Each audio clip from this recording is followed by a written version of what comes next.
Queridos e queridas, aqui é o pastor Israel Ferreira, para o canal Aconselhamento Pastoral da TV CPAD. Nós queremos louvar a Deus por essa oportunidade de estar falando para as famílias. Eu estou numa série de vídeos, de palestras para a família e falando sobre o papel dos pais. Nós estamos ainda falando sobre adolescência, pré-adolescência, agora sobre adolescência, e principalmente sobre as escolhas que os nossos filhos fazem. Hoje eu quero falar com você um pouco sobre as escolhas espirituais dos nossos filhos. Há um momento, quando nosso filho é criança, que nós conduzimos ele para a igreja.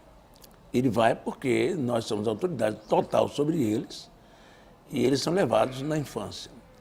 Quando eles vão conquistando a autonomia, chega na pós-infância, na pré-adolescência, já começa a engrossar o pescoço, como dizia meu pai no interior. Se você não conseguir levar ele para a igreja como criança, com todo amor, com todo carinho, você começa a perdê-lo em seguida. É preciso que os pais que têm filho criança levem para a igreja, ensinem a criança o caminho que deve andar. Quando eles saem da infância é muito mais complicado nossa relação com eles. A relação fica muito mais complicada a partir da pré-adolescência. Mas ele já está na igreja, é maravilha. Nesse momento aí, as crianças foram obrigadas, foram tratadas mal na igreja, foram tratadas mal para os pais em relação à igreja. Os pais deram péssimo exemplo em casa sobre a igreja, falou mal de pastor em casa, desconstruiu a ideia de igreja na cabeça dos seus filhos, sem imaginar que isso um dia ia dar resultado negativo.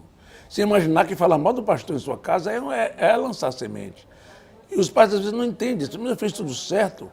Eu ensinei a palavra de Deus para eles, eu até que levei para a igreja, mas fez como? Você forçou a barra, você criou uma dificuldade, você falou mal de pastor em casa, você criou um ambiente ruim em casa, você nunca fez no culto doméstico, você não criou vínculos espirituais. Então, tudo isso vai gerar uma escolha que o seu filho vai fazer na pré-adolescência, por aí. Ele começa a amarrar para a igreja, e com pouco ele escolhe não ser crente.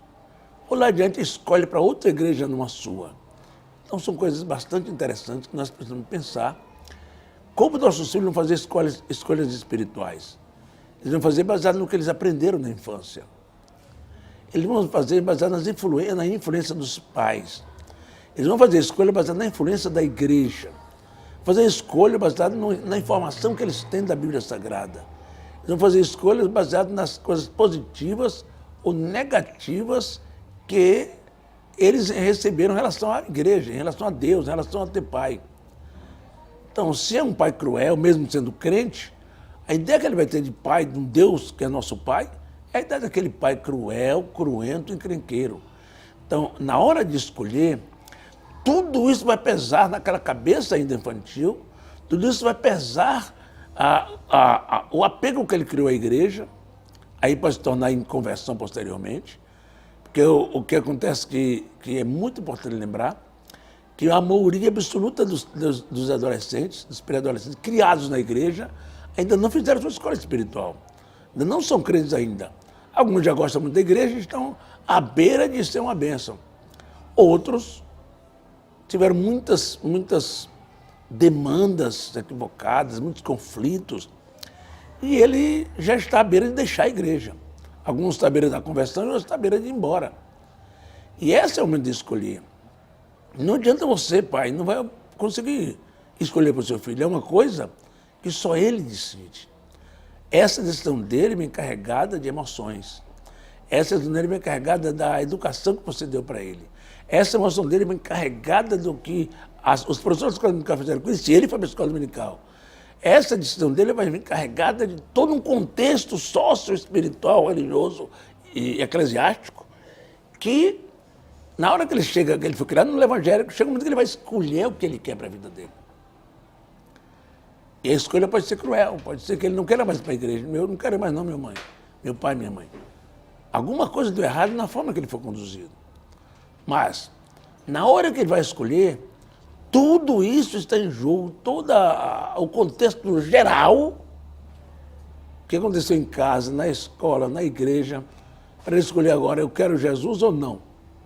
Se você for um pai cristão que ora, que educa, que cria, que dá disciplina, que impõe limites, você tem chance muito grande de seu filho aceitar Cristo e segui-lo. Se a igreja cuidou dele como escola dominical, como professor de escola dominical, como igreja, essa criança tem muito mais chance de ser cristão. Mas se nada disso aconteceu, aí você corre o risco de seu filho fazer uma escolha equivocada. E essas escolhas espirituais são muito sérias. A escolha espiritual vai estar influenciada pelo ensino dos pais, pelo ensino da igreja, pelas influências externas, da mídia, dos coleguinhas de escola. Todo o contexto de informações vai estar na cabeça da criança e ele não decide assim, vou decidir. Ele simplesmente começa a deixar de ir para a igreja e tal.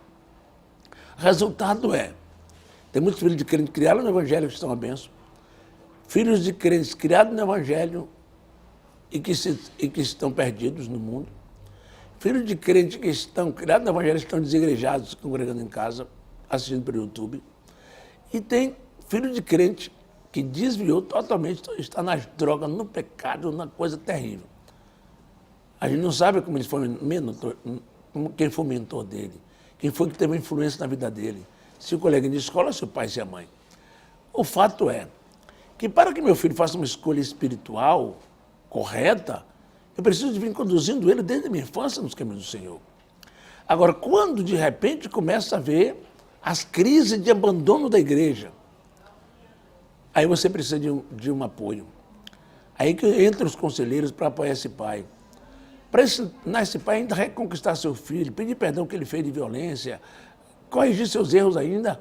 O filho na pré-adolescência, na adolescência, não dá tempo de você corrigir as coisas e com sabedoria e com jeito levar ele de volta para a igreja. Mas nosso papel de conselheiro, com essas próprias crianças que estão querendo sair da igreja, de adolescentes, é trabalhar com eles, expressar o amor que nós temos, colocar nosso coração ali à disposição deles, para que eles não abandonem a igreja. E os pais também precisam pedir perdão aos seus filhos, se aproximar, se tornar amigo dele, se tornar companheiro, se tornar instrumento de bênção, como nunca foi na vida do filho. Passar a ser instrumento de bênção na vida do seu filho. Eu acho que essa é uma questão bastante importante e bastante crítica também, quando você percebe que seu filhinho, que andava no seu colo, que você levava para onde você queria, ele não quer mais te acompanhar. Aquele menino que era aquele anjinho, agora não quer mais ir para a igreja com você. Ele não quer mais estar perto de você. Esta é uma real crise real. Talvez você tenha a sua responsabilidade, também não. Talvez seja uma crise existencial da criança na adolescência também, que pode não ter essa culpa toda, ou essa responsabilidade toda. Mas ali houve uma crise. O certo é que orientemos os pais a ficar firmes. Se precisar reconciliar, se ele fez alguma coisa errada, precisa consertar com seus filhos, conserte, peça perdão, reconcilie, abrace, traga para perto, ame, corrija. Tudo isso é possível. Se não, se ele for para o mundo, ore e ele vai voltar um dia. Se você ensinou a palavra corretamente, seu filho um dia vai acabar nos pés do Senhor.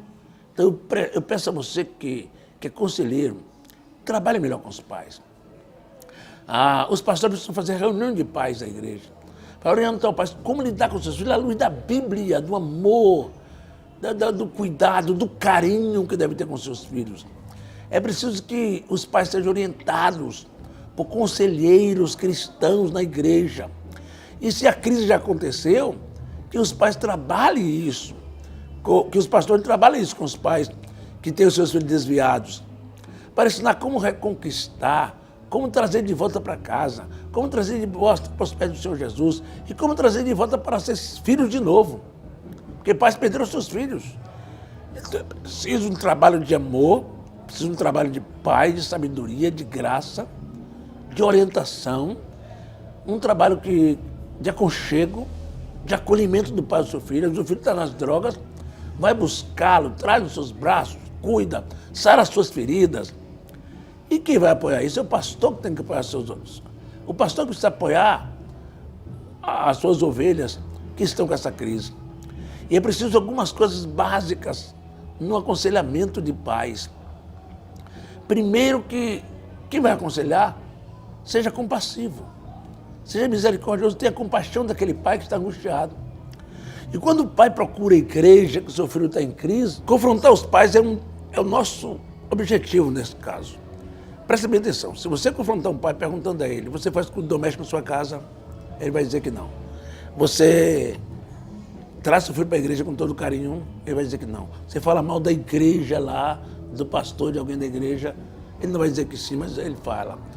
Quer dizer, são coisas que os pais fizeram, que distanciaram os seus filhos da igreja. Ele fala mal do porteiro da igreja, fala mal do pastor da igreja. Ele está desconstruindo a igreja que ele quer que seu filho congregue. Quando você for aconselhar um pai, é preciso confrontar essas realidades. Se não confrontar essas realidades, ele nunca vai conseguir trazer o filho de volta. Porque às vezes quando o filho vai para as drogas, o pai fica cheio de ressentimentos. E não ensinei tudo certo. Será que ensinou tudo certo? Esse ressentimento do pai precisa ser trabalhado. O pai precisa voltar a ter amor por aquele filho. Aquela filha que teve sexo precoce. E você diz, e agora o que é que eu vou fazer com esse pai que está desesperado, essa mãe revoltada?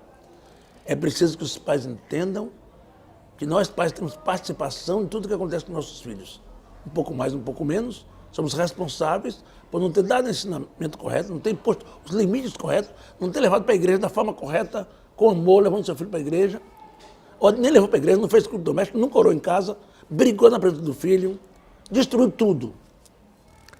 E agora, se eu dei roupa para ele, dei dinheiro, nada disso. Ele precisava de amor, de pai, de mãe, de oração com ele. Quais os pais que oram com seus filhos? Criancinhas oram com a mão na cabeça do seu filho, poucos pais fazem isso. Então, o resultado de tudo que a criança aprende é o que ele vai ser amanhã. É o resultado da igreja que ele assistiu, da escola dominical, é o resultado da educação que ele recebeu em casa, é o resultado da escola, é o resultado da rua também, dos amiguinhos. Esse é o resultado do contexto de tudo, das mídias sociais que ele vê.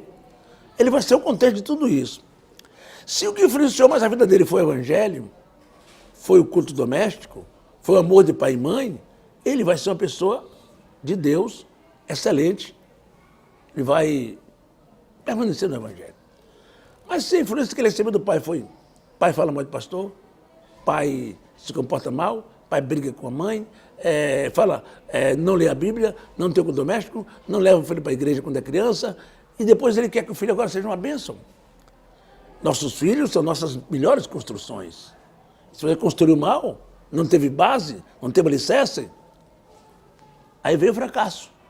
Nós, conselheiros, temos que ser confrontadores com a realidade de cada pai, de cada mãe, porque eles vão precisar da gente, eles vão querer ajuda. Ele diz, reconhece seu erro, pede perdão ao seu filho, se aconselha com ele, porque seu filho tem algum tipo de ressentimento, vai procurar a criança que ele vai acabar tendo. E vê os problemas escolares que as crianças não aprendem, problemas de educação familiar, de amor e tudo mais.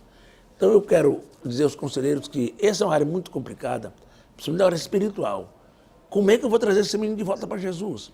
Como é que eu vou impedir que a criança abandone, que o adolescente abandone a igreja? Eu preciso ter amor, ter carinho, ter compreensão, ter diálogo, ter aproximação, ter uma conversa franca, chamar esse pessoal para perto, ouvir as críticas deles, ouvir as críticas dos adolescentes, é preciso também, a revolta deles precisa ser ouvida. Quem sabe a gente encontra um caminho. É importante que eu não desista dos meus filhos, que não desista das minhas ovelhas, que não desista dos meus adolescentes, que não desista dos jovens da igreja, mesmo que ele tenha 1000 defeitos, não desista dele, porque a segurança dele está em você, pastor, e você, pai ou mãe. E Deus abençoe você ricamente, que você compreenda esta realidade. Eles estão precisando de ser pastoreado, estão precisando de ser cuidado, estão precisando de ser sarado, e quem faz isso é a igreja.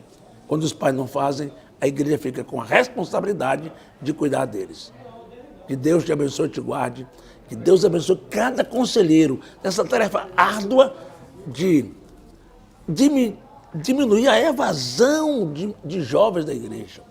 E a gente precisa se aproximar mais deles, cuidar melhor deles, acolher melhor os que sofrem, os que são traumatizados pelos pais, são angustiados. Que Deus nos abençoe e nos ajude. Que Deus dê vitória a você. Em nome de Jesus. Amém.